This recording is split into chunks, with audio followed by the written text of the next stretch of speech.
سورہ بقرہ کی آیت نمبر 185 ہے۔ اللہ پاک فرماتے ہیں کہ رمضان کا مہینہ وہ ہے کہ جس میں قرآن نازل کیا گیا، جو لوگوں کے لیے سراپا ہدایت ہے اور ایسی نشانیوں کا حامل ہے جو صحیح راستہ دکھاتی ہیں اور حق اور باطل کے درمیان میں دو ٹوک فیصلہ کر دیتی ہیں۔ لہٰذا تم میں سے جو شخص بھی یہ مہینہ پائے وہ اس میں ضرور روزے رکھیں۔ سب سے پہلی بات، آیت مبارکہ میں جو ہے وہ شہر کا لفظ استعمال کیا گیا ہے، جو کہ ہماری اردو زبان کا لفظ شہرت جو ہے وہ بھی اسی سے ہے۔ تو گویا کہ ایک ایسا مہینہ کہ جو کہ بڑی شہرت رکھتا ہے، اس لیے ہر مہینوں کو بھی شہر کیوں کہا جاتا ہے کہ ہر مہینہ اپنے اندر ایک خاص مناسبت سے ایک خاص معنی رکھتا ہے جس سے اس ماہ کی شہرت ہوتی ہے۔ تو گویا کہ شہر کا مہینہ کہ ایک ایسا مہینہ جو کہ شہرت رکھتا ہے۔ پھر رمضان کہا گیا، رمضان جو ہے کہ وہ رمضان سے، اور رمض کا مطلب ہوتا ہے کہ حرارت کا ہونا، شدید گرمی کا ہونا۔ تو گویا کہ ایک ظاہری معنی دیکھا جائے تو قرآن ایک ایسی جگہ پہ نازل ہوا ہے کہ جہاں شدید گرمی ہے، حرارت ہے، صحرا ہے، اور وہاں پہ قرآن نازل کیا گیا ہے۔ معنوی لحاظ سے اگر دیکھا جائے تو انسان کا دل بھی ایک صحرا کی طرح ہوتا ہے اور اس کو اپنے گناہوں کی حرارت بھی محسوس ہو رہی ہوتی ہے، اللہ تعالیٰ کی محبت کی پیاس بھی کہیں اندر ہوتی ہے۔ تو ایسے دلوں پہ اللہ کا قرآن جو ہے وہ ایک بارش کی طرح برستا ہے۔ تفسیر میں بارہا مرتبہ مفسرین کرام یہ نقطہ بیان کرتے ہیں کہ قرآن کا اور بارش کا آپس میں بڑا گہرا تعلق ہے۔ پھر بعض علماء کرام نے فرمایا کہ باقی 11 مہینوں کا نام تو عربوں نے خود رکھا، مگر اس ماہ کا نام یعنی کہ رمضان جو ہے وہ اللہ پاک نے خود رکھا ہے۔ پھر علماء کرام یہ فرماتے ہیں کہ روزے کو، رمضان کو اور قرآن کو جو ہے وہ ایک جگہ اکٹھا کیا گیا ہے۔ قرآن پہلے نازل ہوا ہے رمضان میں اور روزہ بعد میں آیا ہے، لہٰذا روزہ کسی ماہ میں بھی آ سکتا تھا، لیکن اس کو رمضان میں ہی لایا گیا۔ اس کا آپس میں بڑا گہرا ربط ہے۔ ایک نقطہ تو یہ بیان کیا جاتا ہے کہ روزہ انسان کے لیے دن کی محنت بن جاتا ہے اور قرآن آپ کے لیے رات کی محنت بن جاتا ہے۔ تو گویا کہ دن اور رات کا ایک کمبینیشن دیا گیا ہے۔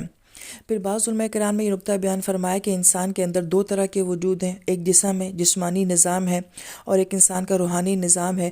لہذا جسم ہمیشہ جو ہے وہ سفلی چیزوں کی طرف جاتا ہے، نیچے کی طرف جاتا ہے، کیونکہ وہ بنا ہی مٹی سے ہے، تو ہر وہ چیز چاہتا ہے کہ جو کہ مٹی سے بنی ہوئی ہوتی ہے، جبکہ روح جو ہے وہ اوپر سے آئی ہے تو وہ اوپر جانا چاہتی ہے۔ لہذا یہ ہر اس بات کا تقاضا کرتی ہے جو اس کو بلندی کی طرف لے کر جائے۔ تو گویا کہ اس ماہ میں جو ہے ہمیں جو بھوک پیاس دی گئی ہے، تو اس سے ہمارا جسمانی نظام جو ہے وہ اس کا دباؤ یا پریشر جو ہے وہ کم ہو جاتا ہے، انسان کا نفس، انسان کا جسم جو ہے وہ کمزور ہو جاتا ہے، تو گویا کہ اس کا دباؤ کم ہو جاتا ہے۔ اور چونکہ اس ماہ میں روح کو بہت زیادہ خوراک ملتی ہے نمازوں کے ذریعے، تہجد کے ذریعے، قرآن کے ذریعے، درس قرآن کے ذریعے، تو گویا کہ یہ طاقتور اور مضبوط ہو جاتی ہے، تو اس کا کنیکشن جو ہے وہ اللہ تعالیٰ کی ذات کے ساتھ بہت گہرا اور مضبوط ہو جاتا ہے۔ یہی وجہ ہے کہ انسان رمضان کے مہینے میں ایک خاص قسم کی روحانیت محسوس کرتا ہے۔ پھر ایک نقطہ یہ بھی بیان کیا گیا کہ حدیث پاک میں بھی آتا ہے کہ روزہ اور قرآن انسان کے لیے حجت بن جائے گا، یعنی یا تو اس کے حق میں بنے گا یا پھر اس کے خلاف بنے گا۔ اور انہی دو عبادات کو اللہ پاک نے جو ہے اپنا مہمان بھی کہا ہے۔ رمضان بھی مہمان بن کر آتا ہے، قرآن بھی مہمان بن کر آتا ہے۔ تو گویا کہ یہ آتے ہیں، انسان کے گھر میں آتے ہیں، انسان کی زندگی میں آتے ہیں، اسٹے کرتے ہیں، اور پھر یا تو یہ ہمارے حق میں جا کے اللہ پاک کو جو ہے گواہی دیں گے یا پھر ہمارے خلاف گواہی دیں گے۔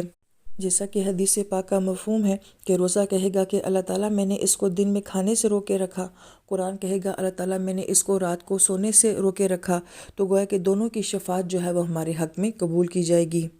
پھر بہت ہی خوبصورت نقطہ جو بیان کیا جاتا ہے کہ روزے کا قرآن کے ساتھ یا ہماری بھوک پیاس کا ہمارے علم کے ساتھ بھی ایک تعلق ہوتا ہے۔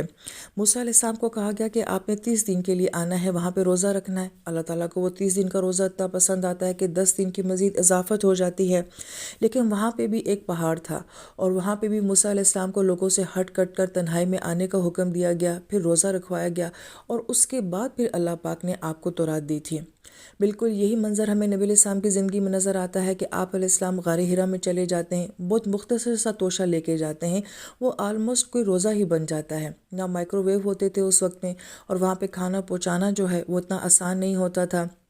ہم آج بھی دیکھتے ہیں وہ غار حرا کی پہاڑی، جہاں آج کے طاقتور مرد بھی ذرا دیکھتے ہوئے گھبرا جاتے ہیں کہ اوپر کیسے پہنچا جائے گا۔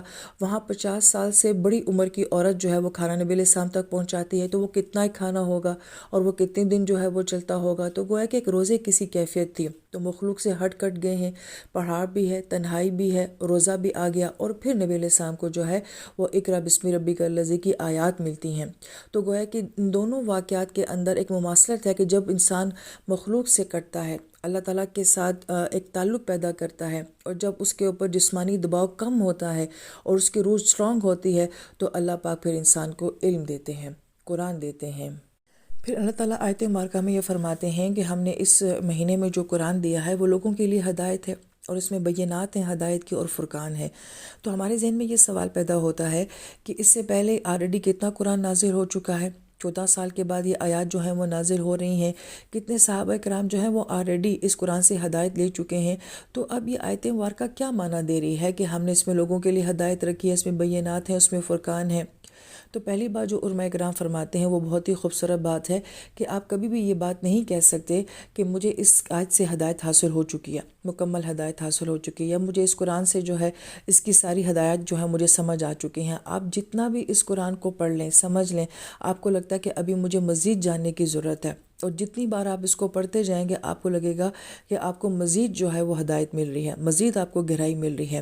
تو چونکہ ابھی کتنے صحابہ کرام اپنی زندگیوں کو کتنا بدل چکے ہیں، کتنا آگے جا چکے ہیں، ہجرتیں انہوں نے کر لی، مکی دور انہوں نے گزار لیا، جان مال کی قربانی دے دی، رشتوں کی قربانی دے دی، مگر اس کے باوجود مزید قرآن ان سے کیا کہہ رہا ہے کہ اس میں تمہارے لیے ہدایت ہے۔ تو جب ان لوگوں کے لیے یہ بات کہی جا رہی ہے تو میرے لیے تو قرآن پاک کی ہدایت کا سلسلہ بدرجہ اولا کبھی نہ ختم ہونے والا سلسلہ ہے۔ لہٰذا قرآن کی ہدایات جو ہیں، اس کی برکات جو ہیں، اس کا فہم جو ہے، اس کے نکات جو ہیں، وہ کبھی بھی مکمل نہیں ہو سکتے۔ دوسری بات جو علماء اکرام بڑی پیاری بات فرماتے ہیں وہ یہ کہ ان تینوں باتوں کا تعلق جو ہے وہ رمضان کے مہینے کے ساتھ ہے۔ تو جو فہم اور جو فراست اور جو شرح صدر اور جو روحانی کیفیت اور تعلق ہماری روح کو اس مہینے میں اللہ تعالیٰ کے ساتھ اور قرآن کے ساتھ نصیب ہوتا ہے، وہ باقی مہینوں میں ویسا نہیں ہوتا ہے۔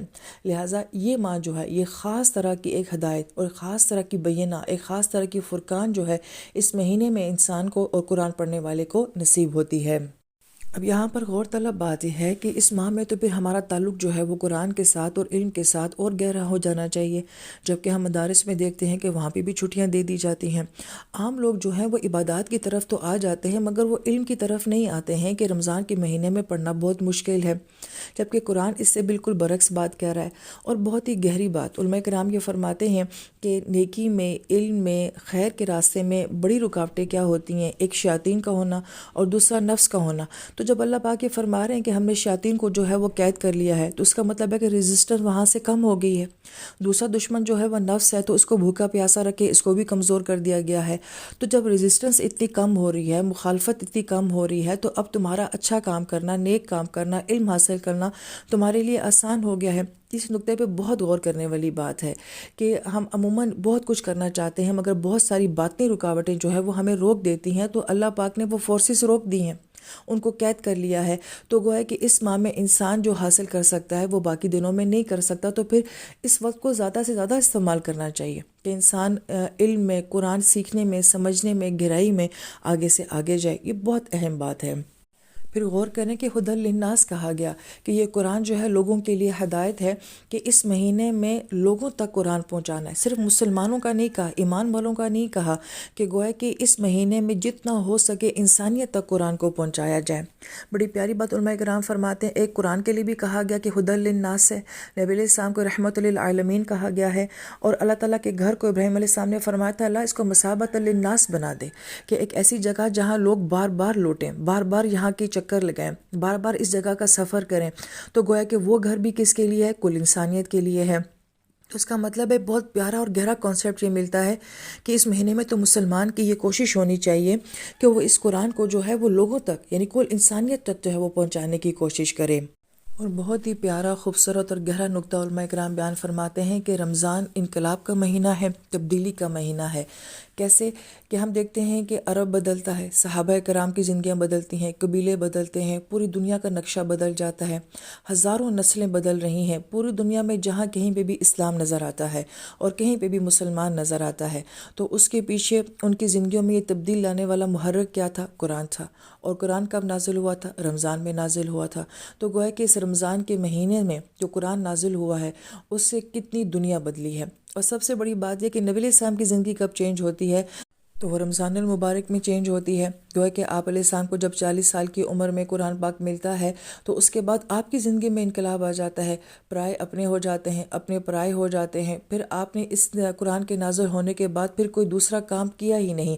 تو ایک انقلابی زندگی نبی علیہ السلام کی اس قرآن کے نازل ہونے کے بعد اس کا آغاز ہوتا ہے۔ تو گویا کہ رمضان ایک انقلاب کا مہینہ ہے، ایک تبدیلی کا مہینہ ہے۔